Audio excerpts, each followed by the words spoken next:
Okay guys, we are doing an install on a 2.8 liter. Actually, we're doing it on the 6L50 transmission that's behind the 2.8 liter Duramax. So this is gonna be an X1 kit, frame mount. Pressure port is on the passenger side, up high on the passenger side.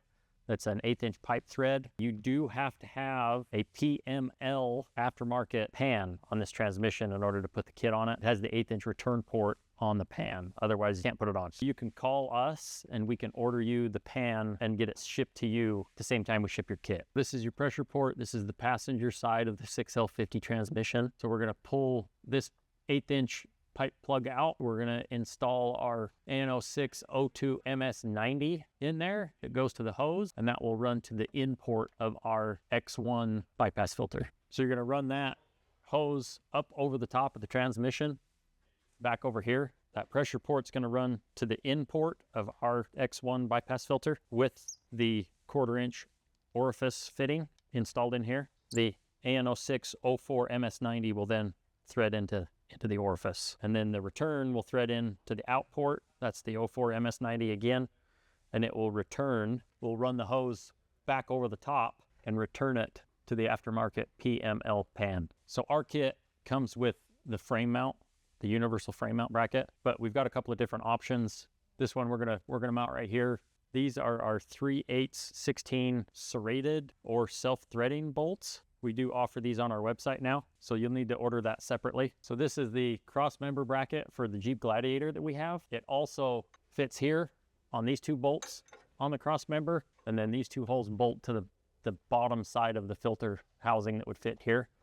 You could also drill and mount it this direction, again with it facing the lid forward, that there's actually enough space in here that you can drill through and use the bolts that come with the bracket. There's lots of different options here. There's these two holes here in the frame that you can use those Ford clips, nuts that slide in here. What you do is you drill a hole in the center of the bracket. So you put a clip-in nut here and a clip-in nut here, drill the hole in the bracket and be able to mount it just like that vertically. The reason that I did not do that on this one is because we plan on putting a sample valve in the bottom of this lid, and I don't like having that hang down this direction. I feel more comfortable running it sideways like this and having that sample valve face forward.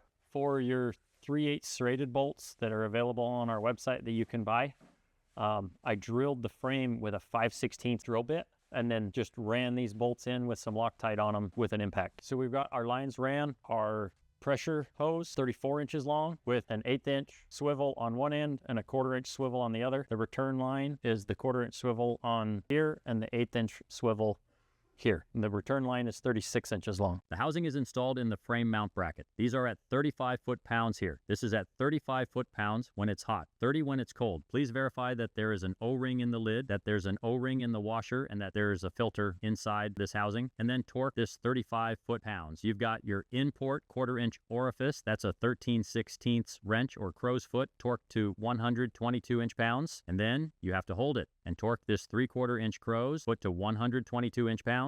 These are both 1/4" pipe thread, so they both need thread sealant, and that is the in port into the bypass filter. Out port is the same thing, 122 inch-pounds with a 3/4" crow's foot with thread sealant. We've got all of our hoses up over the top and zip tied. So this is 1/8" pipe thread. Thread sealant, 122 inch-pounds with a 9/16 crow's foot. Same thing on the return, 1/8" pipe, thread sealant, 122 inch-pounds with a 9/16 crow's foot. But we've got all the hoses pushed up over the top of the transmission. They're zip tied tight. We're gonna tie them up, make sure that they're not able to move and rub on anything. It's an easy install. You're bolting it to the frame with a couple of pipe fittings together,